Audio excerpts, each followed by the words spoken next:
প্রিয় উচ্চ মাধ্যমিক পরীক্ষার্থীরা, তোমাদের সবাইকে স্বাগতম। দেখো, তোমরা যারা উচ্চ মাধ্যমিক পরীক্ষা দেবে 2025 সালে, দেখো তোমাদের এবিটিএ টেস্ট পেপার যে রয়েছে, সেই এবিটিএ টেস্ট পেপারে দেখো 2025 এর সম্পূর্ণ আমি এমসিকিউ এসসিকিউ টাইপ করে তোমাদের সম্মুখে তোমাদের চোখের সামনে উপস্থাপন করব। সেই সঙ্গে সঙ্গে তোমরা অনেকেই অনুরোধ করেছো, যেহেতু আমি পল সায়েন্সের আগে কিন্তু ভিডিও টোটাল কভার করে দিয়েছি, তো তোমরা অনেকেই বলছো যে স্যার ইতিহাস অর্থাৎ হিস্ট্রি থেকে যেই এবিটিএ টেস্ট পেপারে সম্পূর্ণ সলভ করে দেন। তো অবশ্যই সেই টেস্ট পেপার সম্পূর্ণ সলভ করে আমি দেব তোমাদের সম্মুখে এসছি। আর আজকে থেকে দেখো তোমাদের চলছে তোমাদের টেস্ট পেপারে এবিটিএ টেস্ট পেপারের সম্পূর্ণ জার্নি ইতিহাসের। তো দেখো এই ইতিহাসে যে রয়েছে তোমাদের পেজ নাম্বার AC 5, পলিটিক্যাল সায়েন্সের পরই তোমরা জানো রয়েছে পেজ নাম্বার AC 5। তো দেখো তোমরা অবশ্যই উত্তরগুলো একবার তোমরা দেখে নাও। অ্যাটলিস্ট তোমরা দেখো একটু মাথা ঠান্ডা রেখে তোমরা পুরো কভার করে যাও। আশা করি একবার দেখলে তোমাদের কিন্তু মুখস্থ হয়ে যাবে। অবশ্যই আমি সেই সঙ্গে সঙ্গে তোমাদের গুরুত্বপূর্ণ বিষয়গুলো অবশ্যই বলবো। হ্যাঁ, চলো তাহলে আমি দেখে নিচ্ছি তোমাদের। চলো দেখো, তোমাদের রয়েছে এবিটি টেস্ট পেপারের, তোমরা দেখতেই পারছো এখানে রয়েছে এবিটি টেস্ট পেপারের এমসিকিউ থাকবে, এসিকিউ থাকবে। তো পেজ নাম্বার দেখতেই পারছো রয়েছে এসি কত 5। চলো দেখে নেওয়া যাক। তোমাদের রয়েছে তোমরা দেখতেই পাচ্ছ টেস্ট পেপারের হ্যাঁ হিস্ট্রি রয়েছে, প্রথম রয়েছে এমসিকিউ। আমি প্রথমে এমসিকিউ গুলো তোমাদের কভার করে দেই, তারপরে তোমাদের বাকি যে এসিকিউ গুলো রয়েছে সেগুলো আমি টাইপ করে তোমাদের সম্মুখে উপস্থাপন করছি। চলো এমসিকিউ। দেখো প্যারালাল মিথ, দেখো এই প্যারালাল মিথ কে রচনা করে? খুবই গুরুত্বপূর্ণ একটি কোশ্চেন তোমাদের কিন্তু দেখবে। এই কোশ্চেনটি মাঝে মাঝে তোমাদের কিন্তু টেস্ট পেপারে পেয়ে যাবে, হোক না যে কোনো টেস্ট পেপার। দেখো এই প্যারালাল মিথ কে রচনা করেন? উত্তর কিন্তু হবে দেখো দেখো বিয়ারলিন। ঠিক আছে, এই বিয়ারলিন বিয়ারলিন। দেখো উত্তর কিন্তু হবে তোমাদের D is the correct answer. Okay, তো অনেক জায়গায় তোমরা কিন্তু বিভিন্ন উত্তর তোমরা পেতে পারো, তোমরা গুগলে বিভিন্ন জায়গায় পেতে পারো, কিন্তু পারফেক্ট উত্তর কিন্তু হবে D is the correct answer. এরপরে রয়েছে দেখো তোমাদের সেকেন্ড কোয়েশ্চেন রয়েছে, দেখো লিজেন্ড। এই লিজেন্ড নিচের কোন শব্দ থেকে উৎপত্তি হয়েছে? ঠিক আছে, উত্তর কিন্তু হবে দেখো ল্যাটিন শব্দ। এই ল্যাটিন শব্দ থেকে উৎপত্তি হয়েছে। আর একটা কথা বলে দিচ্ছি, পৃথিবীতে 70%, আমি বলবো তোমাদের, দেখো পৃথিবীতে 70% বলতে পারো তোমাদের কিন্তু ল্যাটিন শব্দ থেকে নয়, বেশিরভাগ শব্দ কিন্তু এসছে গ্রিক শব্দ থেকে। তো আমি তোমাদের বলে দিচ্ছি, তো ল্যাটিন শব্দ উত্তর কিন্তু হবে আনসার, কিন্তু সঠিক উত্তর ল্যাটিন শব্দ। এরপরে আমরা দেখে নিচ্ছি তিনে বলা হয়েছে কি, দেখো কে বলেছে সাম্রাজ্যবাদ হলো পুঁজিবাদের সর্বোচ্চ স্তর? কে বলেছে? হবস বলেছে, স্ট্যালিন বলেছে, লেনিন বলেছে, আর স্মিথ বলেছে। উত্তর কি হবে? উত্তর কিন্তু দেখো তোমাদের বলে দিচ্ছি, উত্তর কিন্তু হবে Lenin is the correct answer, অর্থাৎ তোমাদের C is the correct answer. এরপরে দেখে নিচ্ছি তোমাদের পরের কোশ্চেন। চারে বলা হয়েছে কোন বছর নানকিনের সন্ধি স্বাক্ষরিত হয়? দেখো এই নানকিনের সন্ধি এখানে রয়েছে 1939 সালে, কিন্তু এই নানকিন সন্ধি কিন্তু হবে 1939 কিংবা 1940, যাই দেখ না কেন তোমাদের পরীক্ষায়, কিন্তু এখানে যেহেতু 1839 সাল রয়েছে, তাহলে কিন্তু 1839 সালই হবে। তার মানে উত্তর কিন্তু 1839 সাল। পরীক্ষার সময় এখানে দিতে পারে 1840, তাতে কোনো প্রবলেম নেই। তাই তোমাদের 1840 যেহেতু দেওয়া নেই, তো উত্তর কিন্তু হবে 1839। এরপরে দেখে নিচ্ছি তোমাদের পরবর্তী কোয়েশ্চেন 5। কি বলা হয়েছে দেখো তো, কে ভারতের ম্যাকিয়াভেলি নামে পরিচিত? দেখো আমরা জানি নানা ফরেনবিশ। উত্তর কিন্তু হবে C is the correct answer, নানা ফরেনবিশ। এই নানান ফরেনবিশ হলো কি বলতো তোমাদের উত্তর, সঠিক উত্তরটি। তো দেখে নিচ্ছি আমি তোমাদের, এখানে মাথায় রাখবে একটু, আমার মাউস একটু ডিস্টার্ব করছে। ঠিক আছে, তো দেখে নাও, উত্তর কিন্তু হবে নানা ফরেনবিশ। ওকে, এরপরে দেখে নিচ্ছি তোমাদের ছয় কি রয়েছে? কলকাতা সুপ্রিম কোর্টের প্রধান বিচারপতি কে ছিলেন? উত্তর কিন্তু হবে স্যার এলিজা ইম্পে। উত্তর কিন্তু হবে C is the correct answer. এরপরে তোমাদের দেখে নিচ্ছি সাথে বলেছে নিচের কোনটি শেষ সনদ আইন? দেখো তোমরা জানো প্রথম হয়েছে কিন্তু 1813 সালে, এরপরে কিন্তু 1833, এরকম করে। তার মানে উত্তর কিন্তু হবে 1853 সালে। ঠিক আছে, 1853 সালে তোমাদের রয়েছে C is the correct answer. এরপরে রয়েছে দেখো তোমাদের আটে কি বলেছে? দেখো হিন্দু কলেজের, দেখো হিন্দু কলেজের প্রতিষ্ঠাতা, মানে হিন্দু কলেজের বর্তমান নাম কি? দেখো হিন্দু কলেজের বর্তমান নাম কিন্তু প্রেসিডেন্সি কলেজ।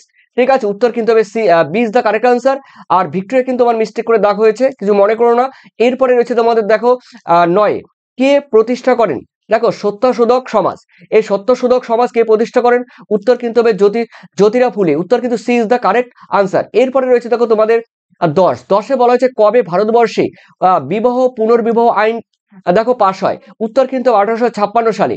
দেখো C is the correct answer. এরপরে দেখে নিচ্ছি তোমাদের 11তে বলা হয়েছে কে প্রথম ভারতে ডিভাইড অ্যান্ড রুলস নীতি প্রচলন করেন? দেখো উত্তর কিন্তু হবে Lord Curzon. D is the correct answer, Lord Curzon. এরপরে দেখে নিচ্ছি তোমাদের 12 কে প্রথম মুসলিম লীগ গঠন করে? উত্তর কিন্তু হবে দেখো নবাব সলিমুল্লাহ। এই নবাব সলিমুল্লাহর সঙ্গে অনেকেই ছিল, কিন্তু দেখো আগা খাও ছিল, আরো কয়েকজন ব্যক্তি ছিল। তো উত্তর কিন্তু হবে নবাব সলিমুল্লাহ। তো এরপরে রয়েছে তোমাদের দেখো 13 মধ্যে রয়েছে গান্ধীবাদ অনুসারে হরিজন শব্দটির অর্থ কি? হরিজন শব্দের অর্থ কিন্তু ঈশ্বরের মানুষ।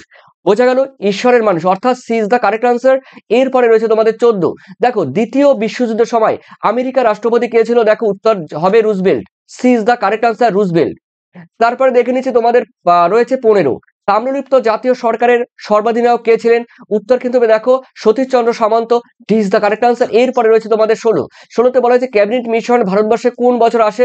উত্তর কিন্তু দেখা হবে 1946 সালে। তার মানে C is the correct answer. এরপরে রয়েছে দেখো তোমাদের বাম দিকের সঙ্গে ডান দিক মেলাতে হবে। দেখো ন্যাটো গঠিত হয় কত সালে? আমি বলে দিচ্ছি, ন্যাটো গঠিত হয় হ্যাঁ দেখে নাও, ন্যাটো গঠিত 1949 সালে। আর দেখো এরপরে রয়েছে দেখো সিওটো হয় 1954 সালে। এরপরে সেনেট হয় 1958 সালে। ঠিক আছে, বাকিটুকু তোমরা বুঝতেই পারছো। তো এরপরে দেখে নাও, তার মানে এক নম্বরে হয়েছে বি। তার মানে উত্তর কিন্তু হবে সি। 2 আছে দেখো, 2 আছে কিন্তু সি, তার মানে 2 সি। 3 আছে 3 তার মানে উত্তর কিন্তু হবে তোমাদের সি। এরপরে দেখে নিচ্ছি তোমাদের পরে কোশ্চেন রয়েছে তোমাদের 18, 15, হ্যাঁ 18। কি বলেছে? নিচের কোন রাষ্ট্রটি নির্জোট আন্দোলনের সদস্য ছিলেন না? নির্জোট আন্দোলনের সদস্য ছিল না কোন দেশ? দেখো উত্তর কিন্তু হবে ফ্রান্স কিন্তু ছিল না। Option C is the correct answer. এরপরে রয়েছে দেখো দাতান। এই দাতান শব্দের অর্থ কি? দেখো উত্তেজনা প্রশমন করা। এরপরে রয়েছে দেখো তোমাদের 20তে রয়েছে কোরিয়া যে অক্ষরেখা বরাবর বিভক্ত। কোরিয়া মানে উত্তর কোরিয়া এবং দক্ষিণ কোরিয়াকে বিভক্ত করেছে 38 ডিগ্রি প্যারালাল। তার মানে উত্তর কিন্তু হবে D is the correct answer. তাহলে আমরা পরের কোশ্চেন দেখে নিচ্ছি তোমাদের 21 বলা হয়েছে কি? বলা হয়েছে দেখো ডিক্টোলাইনেশন শব্দটি প্রথম কে ব্যবহার করে? উত্তর কিন্তু হবে মরিস দেখো জুলিয়াস বন্ড। উত্তর এ ইজ দ্য কারেক্ট আনসার। এরপরে রয়েছে তোমাদের দেখো 22 কি বলা হয়েছে? দেখো প্ল্যান্ট ইকোনমিক ফর ইন্ডিয়া বইটি দেখো কে রচনা করেন? উত্তর কিন্তু হবে দেখো, উত্তর আমি বলে দিচ্ছি এম বিশ্বেশ্বরাইয়া ইজ দ্য কারেক্ট আনসার।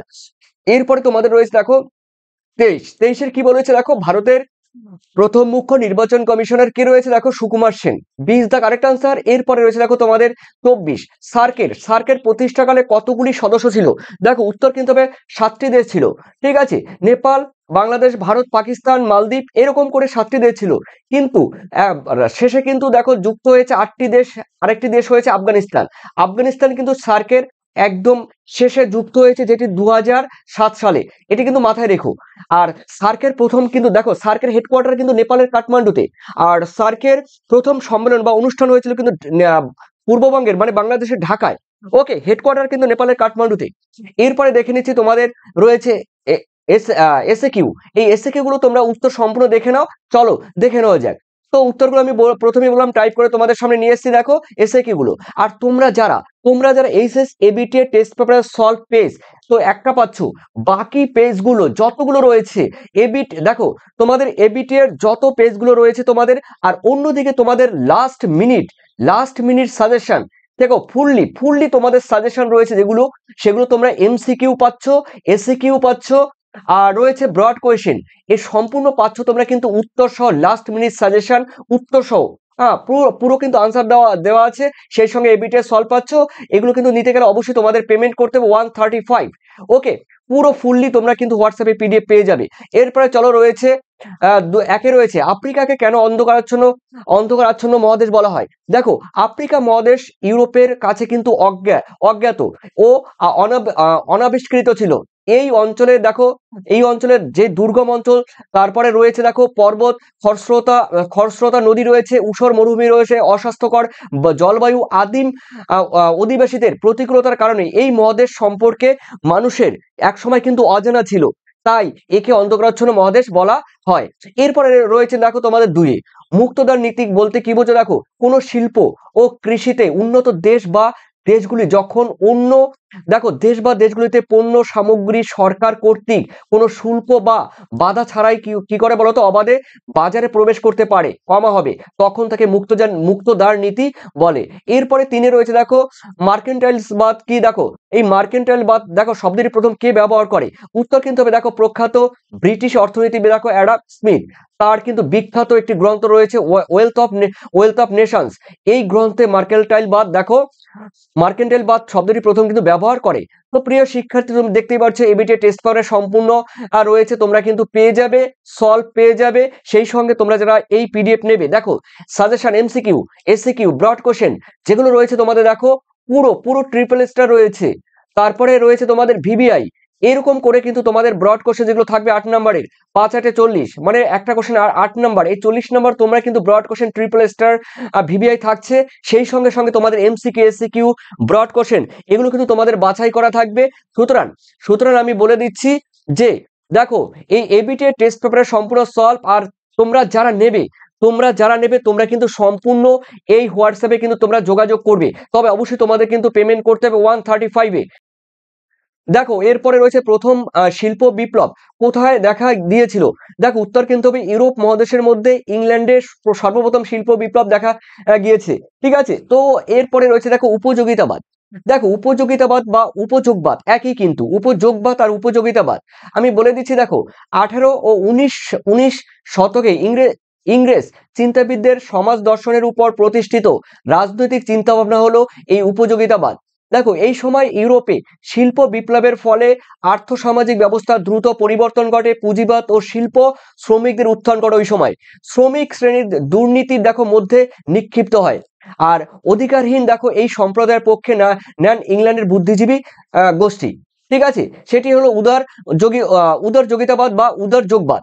ঠিক আছে, এরপরে রয়েছে দেখো তোমাদের সম্পদের বহির্গমন। দেখো কি রয়েছে? দেখো একটি দেশের সম্পত্তি যেমন বিদেশে নির্মিত পণ্য, তারপরে বিদেশে বিনিয়োগে অর্জিত মুদ্রা এবং বিদেশে নির্মিত প্রযুক্তি সহ অন্যান্য সম্পদ একটি দেশ থেকে যখন অন্য দেশে কি হয়, পাচার হয় বা নির্গমন হয়, তখন তাকে বলা হয় কি, সম্পদের বহির্গমন। যেমন আমাদের ভারতবর্ষ থেকে ইংরেজরা একসময় প্রচুর পরিমাণে সম্পদ ওরা আমাদের দেশ থেকে লুট করে নিয়ে গেছে। এরপরে রয়েছে দেখো কাওতাও প্রথা কি? দেখো উত্তর, কোনো বিদেশি চীন সম্রাটের দর্শন পেলে তাকে সম্রাটের সামনে ভূমি পর্যন্ত নত হয়ে ষষ্ঠাঙ্গে দেখো প্রণাম জানাতে হতো। এই প্রথাই কাও মাও প্রথা নামে পরিচিত।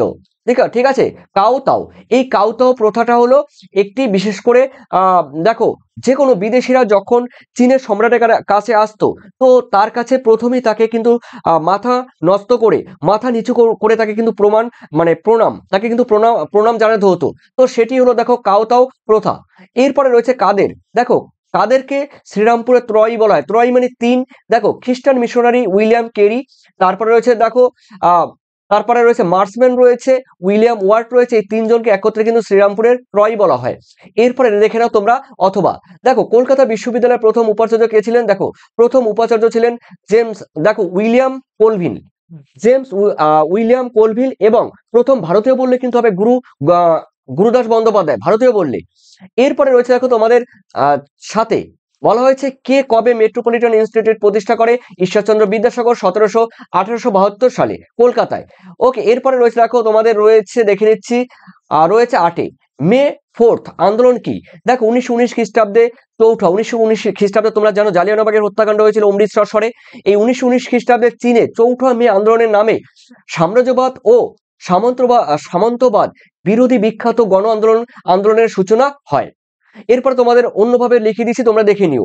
তারপরে রয়েছে দেখো তোমাদের সান মিন চুয়াই কি? দেখো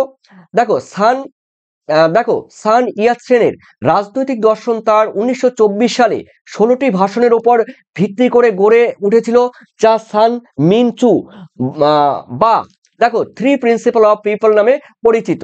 এরপরে রয়েছে দেখো তোমাদের 9 বলা হয়েছে কে কবে অধীনতামূলক মিত্রতা নীতি চালু করে? উত্তর কিন্তু হবে দেখো লর্ড ওয়েলেসলি 1798 খ্রিস্টাব্দে। এরপরে দেখো তোমরা, এরপরে রয়েছে দেখো তোমাদের পরের রয়েছে দেখো দেশীয় রাজ্য বলতে কি বোঝো? দেখো, দেশীয় রাজ্য বলতে বোঝায় ব্রিটিশ ভারতের অন্তর্গত মৌখিকভাবে সার্বভৌম রাজ্য। ওকে, তারপরে বাকিগুলো তোমরা দেখে নিও, এখানে লিখে দিয়েছি। এরপরে 10-এ রয়েছে কে? ভারতের লৌহ মানব নামে পরিচিত সর্দার বল্লভভাই প্যাটেল, গুজরাটের। এরপরে রয়েছে দেখো তোমাদের 11, কবে এবং কোথায় নৌ বিদ্রোহ শুরু হয়েছিল? 1946 সালে মুম্বাইতে। এরপরে রয়েছে তোমাদের 12, গ্রেট ক্যালকাটা কিলিং কি? দেখো, 1946 সালে কলকাতা দাঙ্গা। দেখো, এই কলকাতা দাঙ্গা গ্রেট ক্যালকাটা কিলিং নামে পরিচিত। বাকিটুকু তোমরা দেখে নিও। এরপরে রয়েছে দেখো তোমাদের মাউন্ট ব্যাটেনের প্ল্যান কি বা পরিকল্পনা কি? দেখো, মাউন্ট ব্যাটেন, দেখো পার্লামেন্টের প্রস্তাবটি ভারতীয় স্বাধীনতা আইন রূপে পাশ হয় যদিও রাজকীয় সম্মতি লাভ করে 1947 খ্রিস্টাব্দে 18 জুলাই, যা মাউন্ট ব্যাটেনের পরিকল্পনা হিসাবে পরিচিত। মার্শাল টিটো কে? দেখো, মার্শাল টিটো ছিলেন ইউগোস্লাভিয়ার রাষ্ট্রপ্রধান। ইউগোস্লাভিয়ার রাষ্ট্রপ্রধান। এরপরে দেখে নাও তোমাদের 14। আর দেখো, তেল কূটনীতি কি? দেখো, 1933 খ্রিস্টাব্দে সৌদি আরবের বিস্তীর্ণ অঞ্চল তেল উৎপাদনের অধিকার পায়, যা তেল কূটনীতি নামে পরিচিত। এরপরে রয়েছে দেখো লং মার্চ কি? দেখো, লং মার্চ একটি গল্প আছে, খুব সুন্দর একটি গল্প রয়েছে তোমাদের ইতিহাসের ক্ষেত্রে, ইতিহাসের পাতায়। 1934 সালে মাও সেতুং এবং সু এর প্রচেষ্টায় প্রায় 1 লক্ষ কমিউনিস্ট সরকারি অবরোধ ভেঙে দীর্ঘ 6000 মাইল পথ অতিক্রম করে দেখো সেন্সি প্রদেশে উপস্থাপিত হয়। এবং 1935-এর দেখো 20 অক্টোবর এই ঘটনার লং মার্চ নামে পরিচিত। এবং এই ঘটনায় 6000 মাইল পথ অতিক্রম করার ফলে পথে কিন্তু অনেকে অসুস্থ হয়ে অনেকে কিন্তু মারা গিয়েছিল। এরপরে রয়েছে দেখো তোমাদের 15, নব উপনিবেশবাদ কি? দেখো, দেখে না, নব্য বা নব উপনিবেশবাদ বলতে সাম্রাজ্যবাদের একটি রূপকে বোঝায়। দেখো, নব্য বা নব উপনিবেশবাদ হলো পুঁজিবাদ, বিশ্বায়ন মানে গ্লোবালাইজেশন, তারপরে আছে কালচারাল সাম্রাজ্যবাদকে ব্যবহার করে উন্নয়নশীল দেশগুলোর উপর প্রভাব বিস্তার করার একটি নতুন কৌশল হলো নব উপনিবেশবাদ। তৃতীয় বিশ্ব বলতে কি বোঝো? দেখো, তৃতীয় বিশ্ব বলতে আমি দেখে নিচ্ছি, বর্তমানে তৃতীয় বিশ্ব বলতে দরিদ্র বা উন্নয়নশীল দেশগুলিকে শ্রেণীবদ্ধ করতে কিন্তু ব্যবহার করা হয়। কিন্তু প্রকৃতপক্ষে তৃতীয় বিশ্ব বলতে বিশ্বের প্রধান 2টি সামরিক জোট ন্যাটো, এবং তোমরা ন্যাটো যেন আমেরিকার, এবং ওয়ার্স চুক্তিভুক্ত নয় এমন রাষ্ট্রগুলোকে কিন্তু তৃতীয় বিশ্বের অন্তর্ভুক্ত করা হয়েছে। তবে বর্তমানে কিন্তু কিন্তু এখন অন্যভাবে প্রতিফলিত হয়েছে। এরপরে দেখে নাও তোমাদের এইচএস, দেখো এবিটি টেস্ট পেপার সম্পূর্ণ সলভ পাচ্ছ, সম্পূর্ণ সলভ। এখানে যা দেখছো তা না, সম্পূর্ণ সলভ। সেই সঙ্গে সঙ্গে সাজেশন রয়েছে তোমাদের এমসিকিউ, এসসিকিউ, বড় প্রশ্ন, প্রথমেই বলেছিলাম ট্রিপল স্টার, ভিভিআই, যেগুলো পরীক্ষা তোমাদের আসবে। এবং এবিটি সম্পূর্ণ সলভ পাচ্ছ 2025 সালে। তো অবশ্যই তোমরা কিন্তু হোয়াটসঅ্যাপে যোগাযোগ করবে যারা নেবে। তবে যারা নেবে অবশ্যই 135 তোমাদের পেমেন্ট করতে হবে। এরপরে রয়েছে দেখো তোমাদের 16তে বলা হয়েছে নেহরু দেখো মহলানবিশ মডেল কি? দেখো, প্রখ্যাত ভারতীয় পরিসংখ্যানবিদ মানে স্ট্যাটিস্টিক যে বিদ রয়েছে, তো পিসি দেখো মোহনলাল রয়েছে 1955 সালে দ্বিতীয় পঞ্চবার্ষিকী পরিকল্পনার খসড়া বা মডেল তৈরি করে। প্রধানমন্ত্রী নেহেরু সামান্য সংশোধনের পর এটি প্রয়োগ করে। একেই বলা হয় নেহেরু মানে দুজনের, নেহেরু আর প্রশান্ত চন্দ্র মোহনলাল মডেল। এরপরে দেখে নাও তোমাদের রয়েছে 16টি কিন্তু পুরো কমপ্লিট করে দিয়েছি। তোমরা জানো তোমাদের 24টি থাকবে এমসিকিউ আর 16টি থাকবে তোমাদের এসএকিউ। তার মানে 40 নম্বরে তোমরা ফুল পাচ্ছ আমার সাজেশন থেকে। আর 40 নম্বরে 5 8 40 দেখো। আর ব্রড কোশ্চেন থাকছে তোমাদের 5টি 8 নম্বরের, তার মানে 40। এই 80 নম্বরে তোমরা চোখ বন্ধ করে আমার ইতিহাস সাজেশন উত্তর সহ পেয়ে যাবে। সীমিত কয়েকটি কোশ্চেন তোমাদের দিয়েছি, বড় প্রশ্ন এমসিকিউ এসিকিউ টোটাল দিয়েছি, কিন্তু সীমিত কয়েকটি কোশ্চেন। তো তোমরা অবশ্যই যাদের দরকার হবে তোমরা এই হোয়াটসঅ্যাপে যোগাযোগ করতে পারো। আর তোমাদের মূল্যবান কমেন্ট সেকশনে অবশ্যই আমাকে জানিয়ে দিও। আর অবশ্যই পরবর্তী পেজগুলো তোমরা পেয়ে যাবে, ডেসক্রিপশন লিঙ্কে পরপর তোমরা পেয়ে যাবে, তোমরা দেখে আসতে পারো। ধন্যবাদ তোমাদের সবাইকে, ভালো থেকো, সুস্থ থেকো। Thank you.